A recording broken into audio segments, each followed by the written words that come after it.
cha kuri East Kingdom TV kiganiro ni questions ndo miss myinshi mutambona make uno musura bica bicike kuri East Kingdom TV zo turi kumwe umuririmbyi musanzwe muzi mumenyereye kandi siku mingi tu hamumuoni me mukanya muramubona turavugana nawe bijanye n'umuziki ntimwibagire kugira share subscribe ku kiganiro cyacu ni DJ Saido kiganiro question bend the camera document kumwe na Camaro Pro Pandisha sauti mai au nasemaje na hiyo snare ni jize busy bizo na fizo It's record leo sika jize bi ku recording usimba nempena fasa weke vocal leo sika jize bi ku recording usimba nempena fasa weke vocal aweke vocal usimba nempena fasa weke vocal aweke vocal usimba nempena fasa weke vocal semini soja mziki ni kipaji kweli mitumi kuloga na mshukuru ja siko mbavu mbila tamwili wangu umejaa kama unabishu kitaka muulize darija bado utanikuta pale hip hop bado silembi hip hop napiga tale sema hasala rap kini homie this boy kini kabako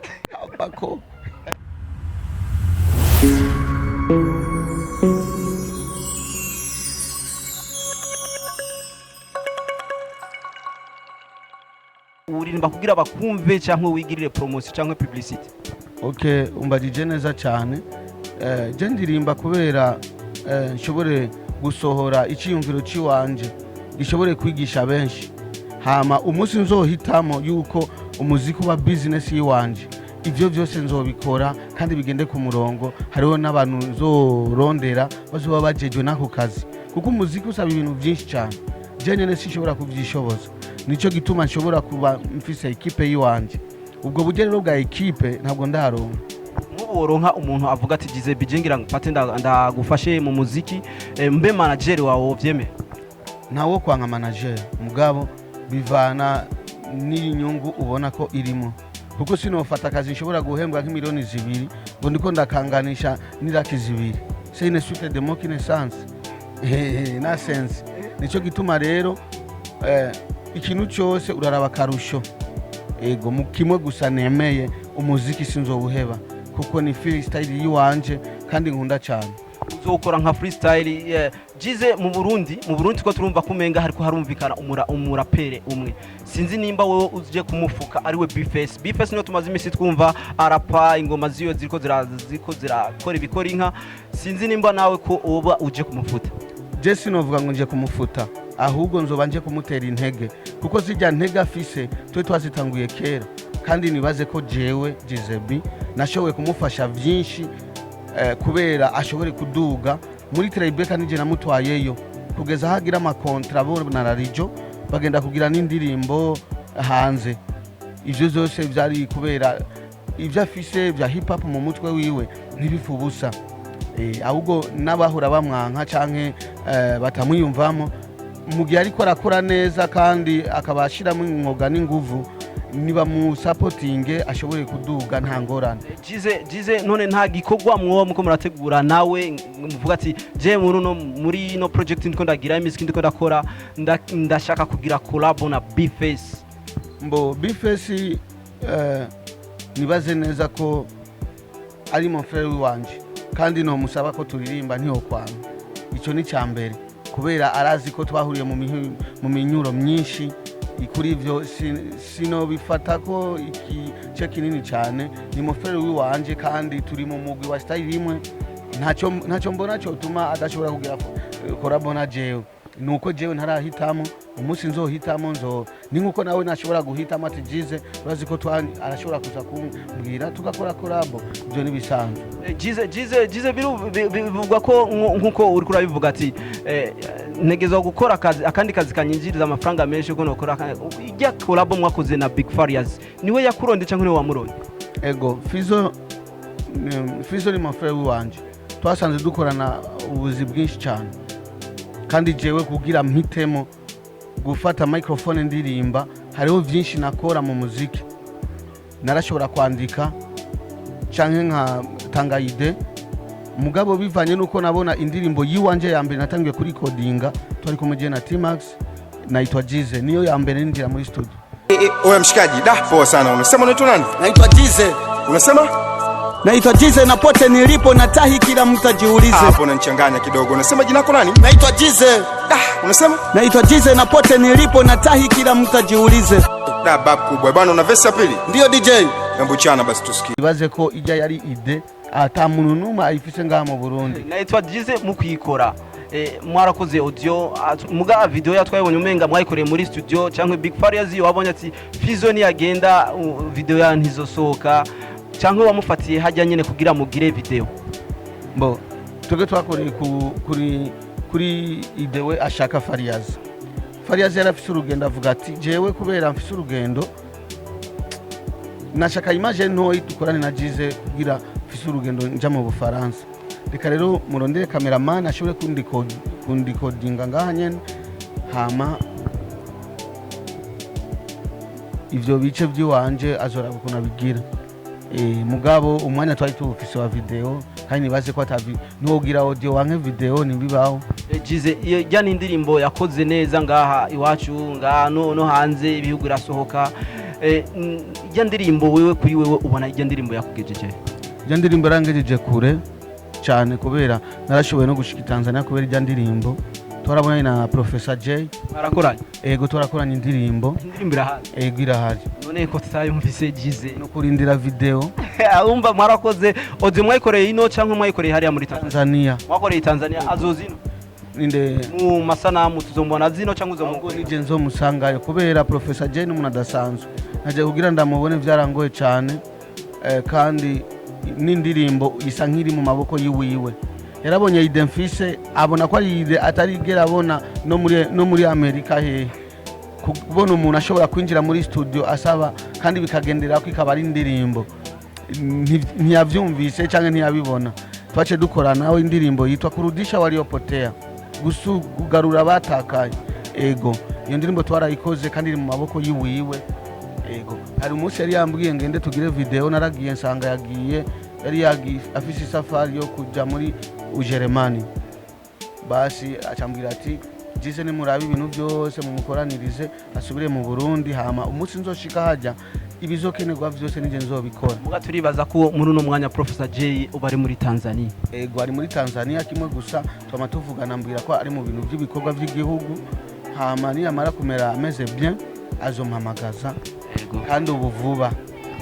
Bakunzi b'umuziki Jize B atwemere ko afise indirimbo nande na Proffessor J kandi tuyitege amasanamu. Jize B ntubuhenza abafanzi? Jewe sishobora guhenda abafanzi kubera nibaze ko habaye kure mu kwicenda amasanamu azobaboneka. Mu kwicenda turinde amasanamu y'indirimbo.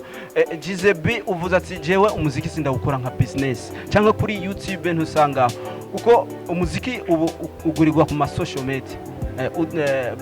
Bamwe bafata umuziki wabo ibikorwa byabo bakabishira kuri ku ma YouTube.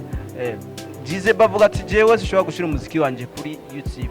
Jize B ntubona ko hari bamwe baririmbye ugombye guca intege neza na neza? Oya umwe wese afise ide yiwiwe. Ni nkuko bavuga ati no musi ndahebye muziki ko nta YouTube mfise ntaki mego tusanga hari abandi bantu bakora gukorera ko Jize B ujya muziki wawe wasize kuri YouTube bivuga ko ujya muntu yawusizeho atawukoreye ni inguvu ziwawe ariko arakujya inguvu Jize B. Urumva ni bisanzwe kubera imisi yose akagomba kama gasumira imbubuzi kuri ivyo rero ivyo bishitse ni bisanzwe kandi cyane uranyumva. Je cyo novuga nuko sukuvuga ngo nase gushira kuri YouTube canke icyoya bariho benshi bashira kuri YouTube kandi mu makanale yiwabo mugabo nuko mbona ko hariho equipment ntafise kugira washaka kutubwire izo equipment Jize kuko twebwe turazi ko ushoboye abari mbose barazi ko ushoboye abarundi barazi ko ushoboye urunganwe bakuze bumva Jize B bumve flow za Jize B barazi ko ushoboye. Why Jize B? Urabona ntakubesha utajabutse hanze nushobora kubona ko ingene umuziki umera. Wewe ubona gusukurupuka ugira ivyo ugira mugabo umuziki urafise amategeko yawo. Je narajabutse gatoyi turavugana na Proffessor J ndaraba ibintu byose ingene bimeze sanga umuziki usaba ibintu byinshi cyane. Urabona ndago example imwe urabona Diamond hajya arafise umuntu ashobora kuzara postinga abantu bapostinga gusa amaposti yiwe atakanzi kazi bafise kandi bahembegwa bapostinga gusa ibintu vya Diamond. urumva nawe uri mu programme yo kugira ico kintu nk'ico Diamond agira niko si programme niko muziki umeze kuko jewe sishobora kugenda muri studio umva aba ariko barakora ngaha bariko baragira ibitari oya no guta umwanya kubera jewe sishobora kugenda kuri YouTube ndiko ndipostinga jewe nibikunda bisaba ko hapostinga abandi kugira bagira malaki ameze bien jewe nipostinze nkagira na like irumva sivyo ndiko ndakora ibintu bitajanye ino rero iwacu uragenda muri studio ukaruha ukagenda kuri video ukaruha ugatangura kandi kurondera aba journaliste hari abantu babijejwe indirimbo isohotse atakandi kazafise ari kurondera aba journaliste bakicara hamwe bakamenya ingene baraba ukuntu kazi bagakora wowe cyo genda muhira ukaruhuka mukanya gusa mu minsi 3-4 usanga indirimbo yawe yamaze kuba next level. Jize ni giki wobwira abaririmbyi bariko barakora mugabo batariko barakora nkuko abo bandi bo tubwiye bariko barakora? Oya gukora barashobora gukora kubera umwe wese n'umugisha wiwe ego tante la chance bashobora gukora uri wenyene nta na kimwe ari umuririmbi ashobora kuririmba ugasanga ntazi n'umuziki ahantu yogenda kuwutanga ukuranyumva none ivyo wumva ari biki umva Jize acibwa intege n'ivyo ama social media agira ku baririmbyi ku bantu bafasha abaririmbyi ivyo babagirira nibyo bintu wewe ubona ko biguca intege ubona ko bitaraba neza mu muziki wacu. Ikintu cyambere ni nko kubona umuziki mwiza ufise amasanamu meza mugabo utavuzwa. None we wibaza ko biva ku ba journaliste hari umu journaliste abona neza yuko icyo we ashaka kugira avuze iyo ndirimbo atakibona aca afuma rireka uretse umuntu ashoboye urashobora kuvuga uti umuntu arashoboye kandi indirimbo ni nziza ukayivuza ikibabaza zaidi ugasanga umuntu atazona mumenya cyangwa atanamo bazohurira imisi yose yamamukina mu biganiro vyiwe urumva ivyo birababaje. Nigiki wobwira abo ba promoteur bagira ivyo aba journaliste bagira ivyo mugaje ndazi ko hari ibintu byahindutse sana muri game bavuza n'umuziki wacu? Ego ibintu byarahindutse kandi cyane nitogenda tutabishimye ikintu novuga nuko bokongereza hajya barahazi tuvuga ngo baka ndavuga ahantu haragakosa barahazi nibakosore rero hajya nyene umuntu yagiye muri studio akakora indirimbo agira na video bamenye ko yakoresha ingufu nyinshi avuga ati umupeti katugutera intege kuko ejo ni wantera intege naje sinzo buri cyo ndagushimira ko ndakubwira ni we journaliste waramfashije muri ibi je ndafise aba journaliste benshi shobora kuvuga bamvugije kandi batanzi uri kuranyumva bamvugije kubera wumva ushoboye cyane. Ego naitwa Jize yaravugijwe cyane sipya kuri code yaravugijwe cyane hari aba journaliste benshi bazivuza ntabonzi je numva gusa abantu bambwira ati mwega kwira dio bakora kuvuga kwezo mugabo jewe ntabonzi mugabo naragenda babwira ni mwebwe sinzofa ndabibagiye mu mutima nawe atacho mfise nobaha ico mfise naco niki nuko urumva bisigura neza yuko bakora akazi bajejwe kubona uri umujournaliste ukirigwa uri kuravuza indirimbo z'abanyamerika n'abatanzania mu gihe ushobora kuvuza zikirundi kandi zikaryohera ikiganiro.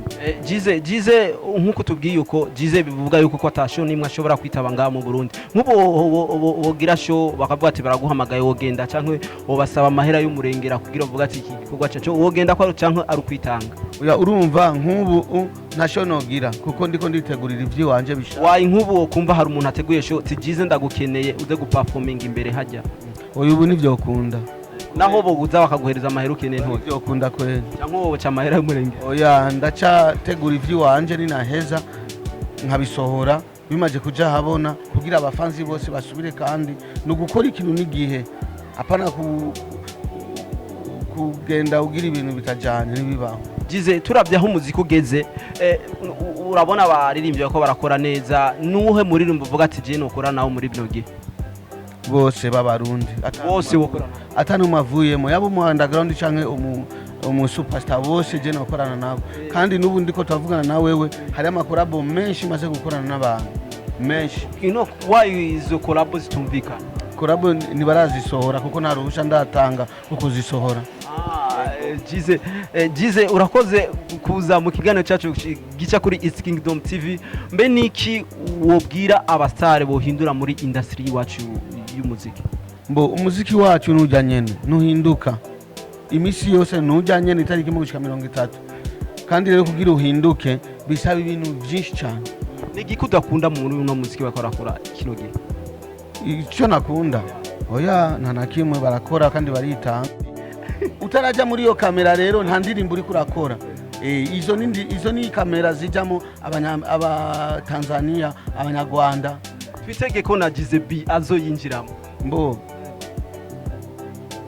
Suni na Proffessor J. Ivyi hamwe gusa yonyemerera nkagenda i Tanzania. Nta yindi niyo nzoba ndimo. Nzoba nicariye muri ready.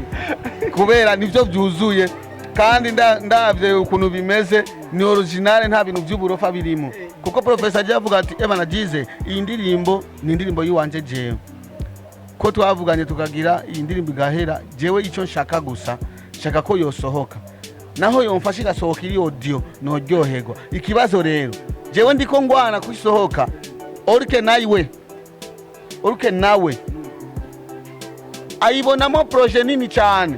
Ukuranyumva uzo iro bari collabo ya East Africa. Ukuranyumva wewe ariko arabona projet nini cyane mugabo je ndiko ndaria amwe gusa yokama ngagashikana mu Burundi bakumva kweli ko nagize na Proffessor J kumbe idemfise nawe biri contre. Urumva nico gituma sindi buyihe. Kwanza umva abarundi bagerageze gukoresha iyi kamera babwiye abarundi bagerageze gukora kugira ama video y'abagere hanze turumva ko izi video bakora ngo twozita gute none izo video. Mbo ni video zo bazita je commence la vie. Cyangwa na madesi anime. Oya si dessin anime ariko arabandanya ubuzima. Hari umunsi azoshika ku buzima. Nabandi bazobikora ataba journaliste ni muvuze izo ndirimbo nizo video nyene uko nyene naco. Turabona Big Fariya zarakoze sibeza kandi ijya kamera akoresheje wari ni kumbure wari uri kuravuga. Oya si ready. Naricara muri ready. Ni umusuperstar numwe. Hariyo nabandi novuga turetse we. Nabandi novuga reka ninumire. Gizebi urakoze cyane kwitaba muri kino kiganiro cyacu. Me Gizebi hari kintu nagira ndakubaze Gizebi. Gizebi nuwamara gusohora iyo album yiwawe izo ndirimbo watubwiye so juste sinzi uzogira launch yawe cyangwa uzo prepare ama concert kugira abantu bavuga ati Gizebi agarutse aje nka kujya tumuzi 2014 muri izo ndirimbo yari yakoze zari zabaye hit sana. Nico gituma ndiko ndakubwira kandi n'ubu ndasubiye kukubwira mu bisanzwe urabona nk'indirimbo mu gusohora indirimbo ugira launch y'indirimbo yiwawe imwe. Ubuzi neza yuko uwo munsi ubwira umugore uti shira amazi y'ubugari jengiye kuzana imboga. Umva nta kugisoma. Mugabo ngahi iwacu urashobora kugira launch y'indirimbo kandi apana indirimbo imwe launch ya album nzima ugasanga nta n'ibihumbi ijana uronse. Urisire nibyo uvuze Gizebi. Si none nitoma tugira launch. Nitoma tugira ugasanga n'amahera wakoresheje kubera ntiwimaramaze. Cyangwa bivana nuko abarundi batarabasivilize yo gukunda umuziki wacu canke kumbure n'aba promoteur babigira. Bivana na gwa rukundo tudafise. Aba journaliste bamaze kumva ko uza kugira launch album hakukuvuga ati bana wa muntu agomba kugira launch album bacha bajama ugasanga akanuka kweretse neza kuza kugira launch album nitujya tuafishe washizeko cyangwa ukagira aka ready show ibisigaye umuntu uzi neza ko yarakurira ati je ngomba ngire launch album nubivuge ku radio iyo radio iri bivuga ivyuwo muririmbyi kugurukundo rw'umuziki hamurabe kudashobora kuronka abantu. Gizebi nigiki udakunda ko bakuvuga ko abantu ngaha mu gisagara cya Bujumbura nigiki udashima ko bakuvuga ko? Ico nakunda ko bamvuga ko kwari byinshi.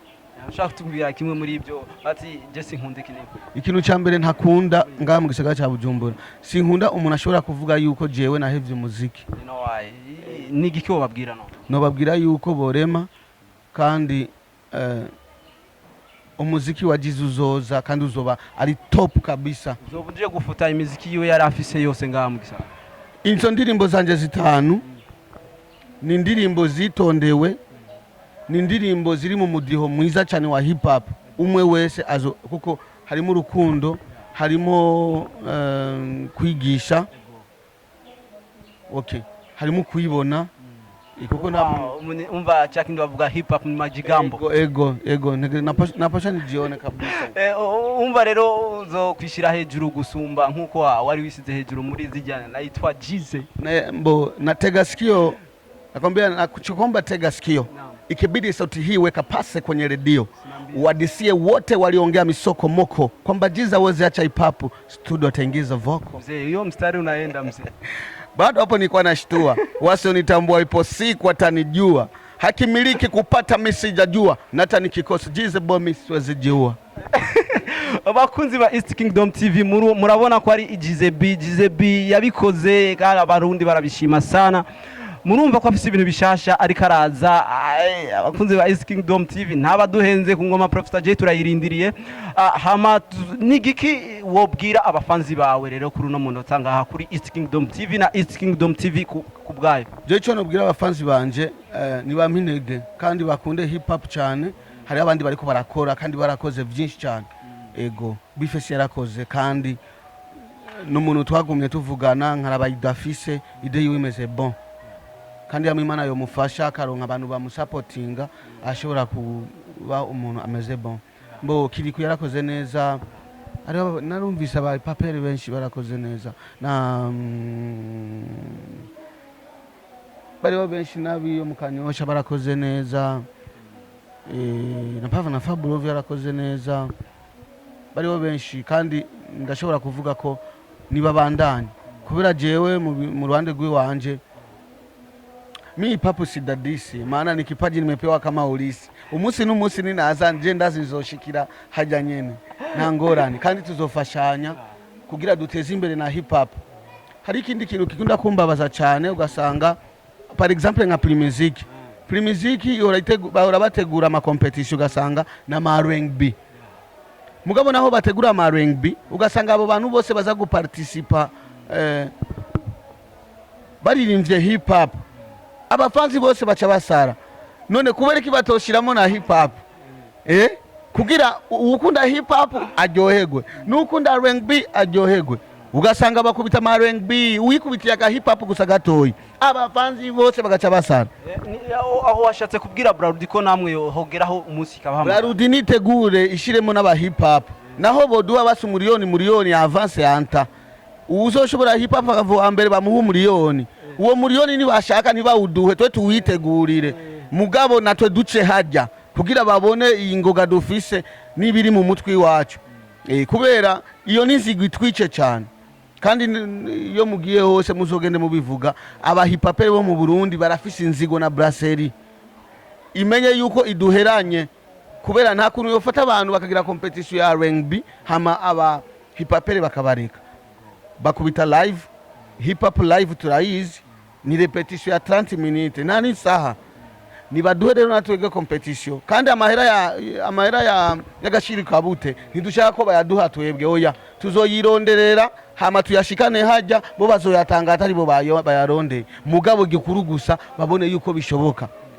Farias ahurahagarikira Primiziki Satubi ahura na benshi mugabo baririmbye indirimbo zose za R&B abantu ntibaryoherwa. Farias bila yapiga kwa mara nyingine tena bado abantu ntibaryoherwa none kubera iki baririmba hip hop mugihe batadushizemo rero dusavye yuko brasserie iduheranye kandi turafise inzigo nayo hamwe yo duha uwo mwanya turafise byinshi tuzoyishikiriza nibashiremo n'aba hip hop nabo nyene bahiganwe hama babona ko babishoboye aho gashiri kabute bagatange batabishoboye twe tuzokoranya twenyene ayo tuzoba dufise tuzoyabaha kugira bayashikirize mugabo natwe tugendemo kuko natwege turabantu.